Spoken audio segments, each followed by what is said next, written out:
안녕하십니까. 오늘은 2025년 1월 20일 월요일입니다. 오늘도 난세의 영웅 흑인령을 아십니까? 제2장 준비된 지도자의 길.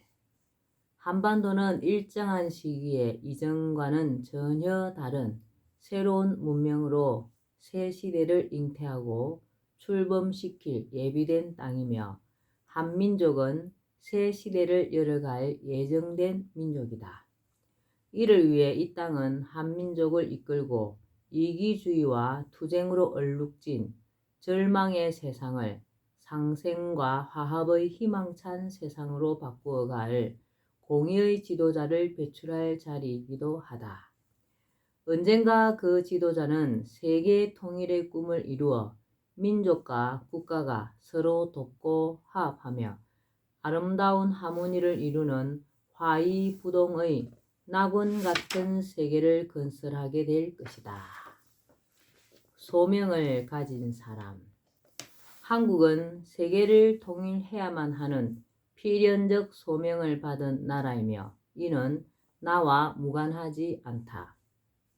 그동안 나는 대통령 선거에 2번 도전한 것을 포함하여 7번의 선거에 출마하는 등 줄곧 최고 지도자의 길을 준비해왔다. 3번 출마했죠. 선거를 치르는 데는 많은 돈이 들어간다. 내가 돈이 많아서 이렇게 계속 선거에 입후보했느냐? 아니다.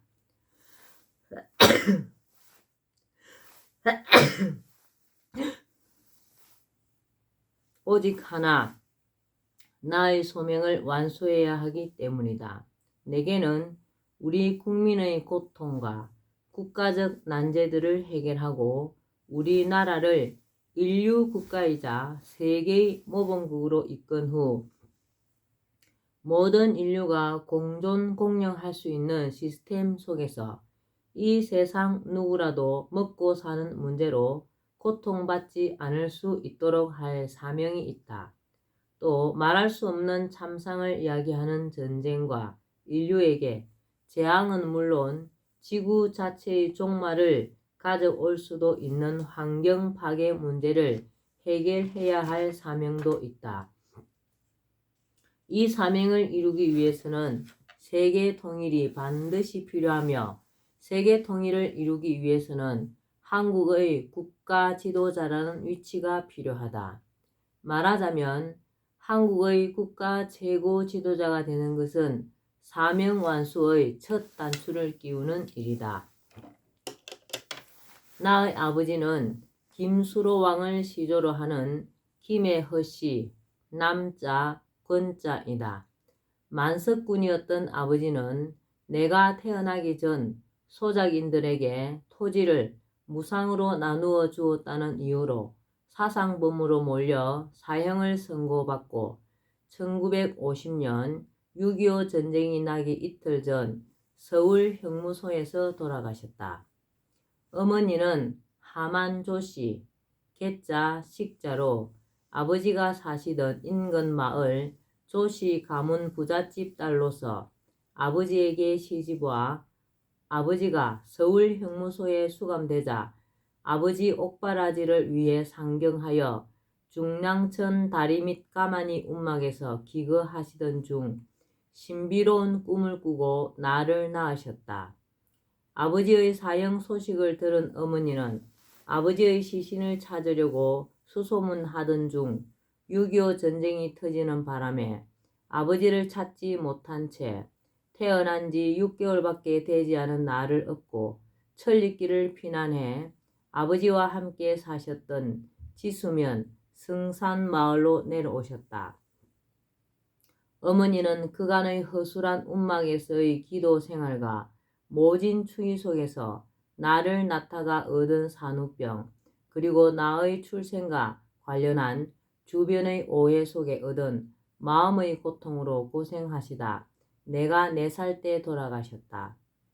아버지의 고향이자 내가 14살까지 자란 경남 진주시 지수면 승산마을은 김해 허씨들이 대대로 터를 잡고 살아온 마을이며 이곳에 있었던 지수초등학교는 내가 다닌 학교로 삼성 이병철 회장, LG 구인회 회장, GS 허정구 회장, 효성 조홍재 회장 등 우리나라의 최고 재벌 창업주들을 비롯하여 1980년대 기준으로 100대 재벌 중 30여 명이나 되는 유수의 재벌 기업인을 배출한 곳이다.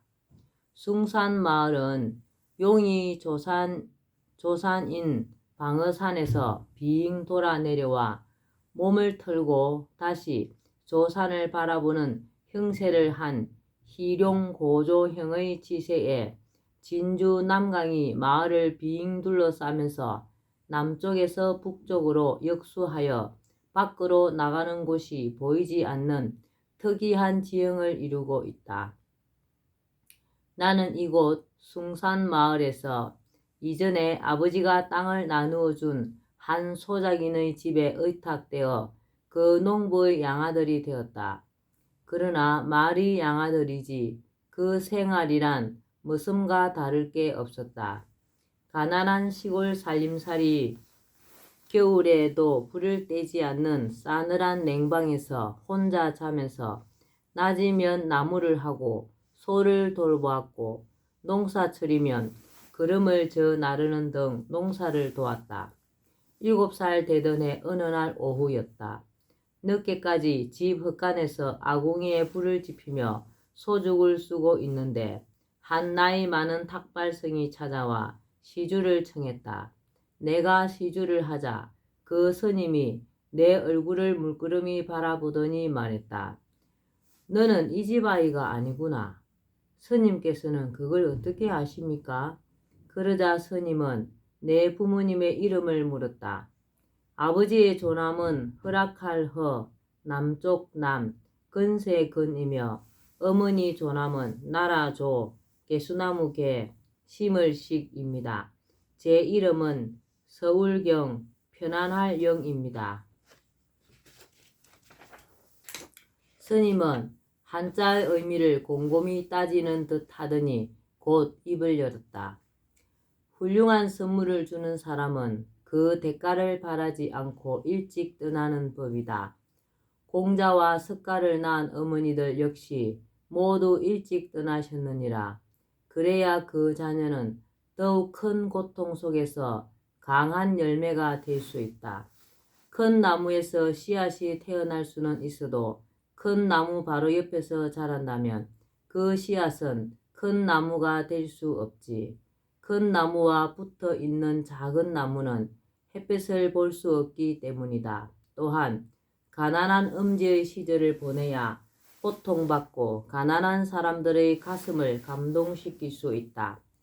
내 아버지 어머니의 이름을 합친 허, 남, 권, 조, 개, 식의 의미를 풀어보면 남쪽 나라의 근세와 월계수 나무를 심는 것을 허락한다는 것으로 한 사람의 인물을 이 땅에 심어 놓을 이름이란다. 심부름 온 사람은 속히 돌아가야 하는 법. 너의 부모님은 너를 이 세상에 데려다 주면 곧바로 떠나야 하는 운명이었다. 너는 지금부터 열심히 서당에 가서 한문을 배워야 한다. 그리고 14살이 되면 이곳 지리산 전기를 다 받게 될 것이니 그때는 서울로 올라가서 삼각산의 전기를 받거라.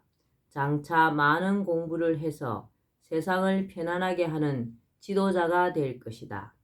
그날 이후 나는 서당에 다니기로 마음을 먹었다. 동양사상에서 시작된 깊은 학문의 길. 나는 양아버지에게 서당에 갈 수 있게 해달라고 말씀드렸다. 그러자 비록 농사를 짓고 있었으나 한학을 공부하셨던 양아버지는 순순히 허락하셨다. 서당은 새벽 4시에 문을 열었다.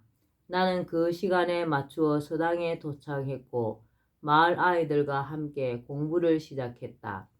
공부는 천자문에서 시작하여 동몽선섭, 학어집, 소학, 논어, 맹자, 대학, 중용, 시경, 서경, 주역, 춘추, 예기 등으로 이어졌다. 공부 방식은 그 전에 공부한 내용을 통째로 외워왔어 훈장님 앞에서 외워 보이고 다음 진도를 나가는 방식이었는데 같이 공부를 시작했던 다른 아이들은 훈장님의 해초리가 무서워 모두 중도 탈락하고 말았다. 나는 30여 권에 달하는 한문 서적을 차례로 공부하면서 초등학교를 졸업할 무렵에는 유학사상과 천문, 지리, 인사에 이르기까지 동양의 사상과 철학을 거의 섭렵 통달할 수 있었다. 어머니가 태어난 지 채 몇 개월도 되지 않은 나를 안고 아버지를 면회 갔을 때 아버지는 내가 허경영이라는 이름을 지어주시며 유언처럼 이름 말씀을 남겼다고 한다. 서울 동쪽에는 일본의 동경이 있고 서쪽에는 중국의 서경이 있고 남쪽에는 남경, 북쪽에는 북경이 있다. 우리나라 서울은 이 네 개의 위성 도시를 거느리는 세계 중심인 곳이다.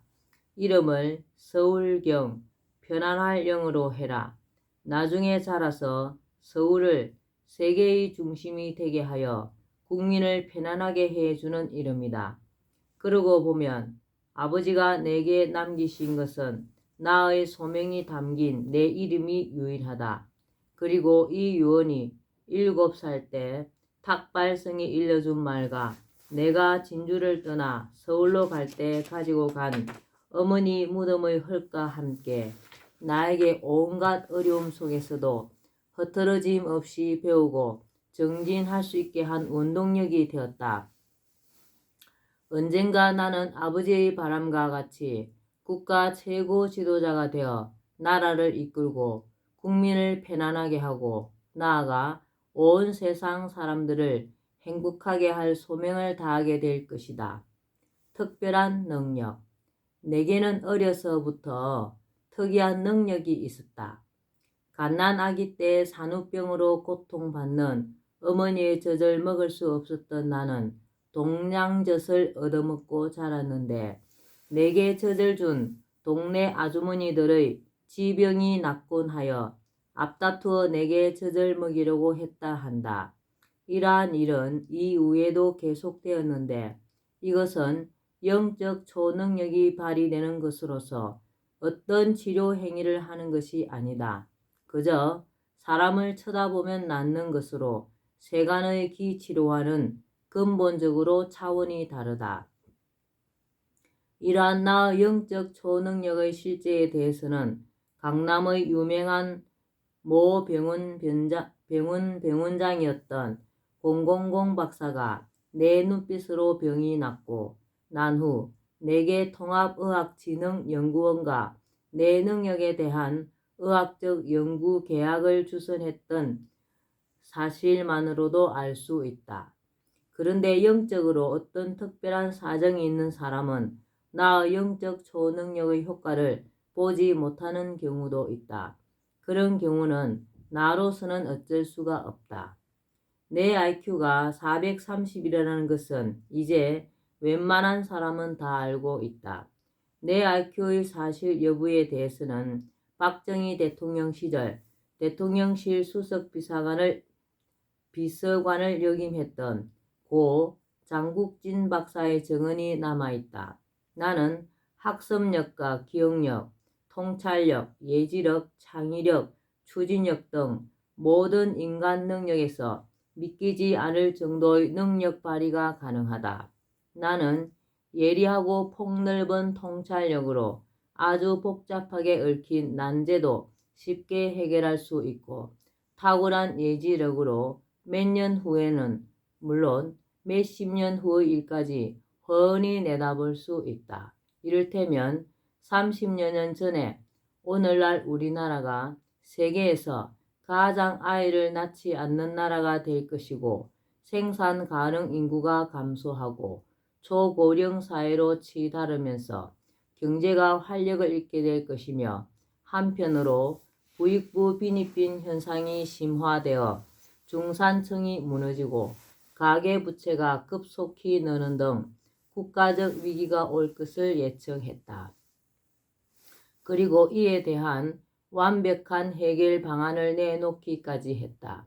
그것은 예리하면서도 폭넓은 통찰력과 미래를 꿰뚫는 예지력, 문제를 정확히 분석하고 종합하는 문제 해결 능력, 적절한 대책을 만들어내는 창의력 없이는 도저히 불가능한 일이다. 물론 당시의 일반 국민으로서는 내가 제시한 여러 방안들이 황당하기 짝이 없었을 것이다. 당시만 해도 출생률이 그렇게 낮지 않았고 경제도 그런대로 돌아가고 있었으며 중산층도 탄탄했기 때문이다. 그러나 지금 현실은 나의 예측이 그대로 적중하여 망국적 위기를 눈앞에 두고 있으며 내가 해결책으로 제시한 방안들이 이에 대한 완벽한 대책임을 정치인과 지식인들이 서서히 깨닫기 시작하고 있다. 나는 숫자에 대한 감각도 탁월해서 우리나라의 경제력이 이 정도면 세금이 어느 정도 들어오고 그중 국가 운영에 어느 정도의 예산이면 충분하다는 것을 아주 빠르게 통찰하고 분석해낼 수 있다. 그래서 국가 예산이 새고 있는지, 새고 있다면 어디서 어떻게 새고 있는지를 쉽게 찾아낼 수 있다. 이런 능력 없이 어떻게 감히 국가에 돈이 없는 것이 아니라 도둑놈이 많다라고 용기 있기에 말할 수 있겠는가.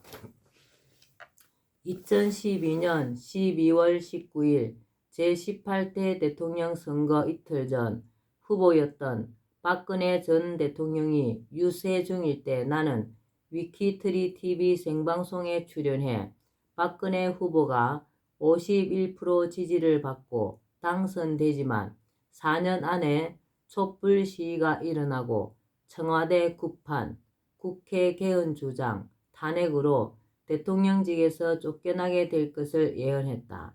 그리고 그것은 100% 그대로 적중했다. 네, 오늘은 난세 영웅 허경영을 아십니까? 여기까지만 읽겠습니다. 오늘 대안인데 날씨가 푸근하네요. 오늘도 허경영을 많이 부르고 알려서 하늘의 복을 많이 짓는 행복하고 뜻깊은 날 되시기 바랍니다.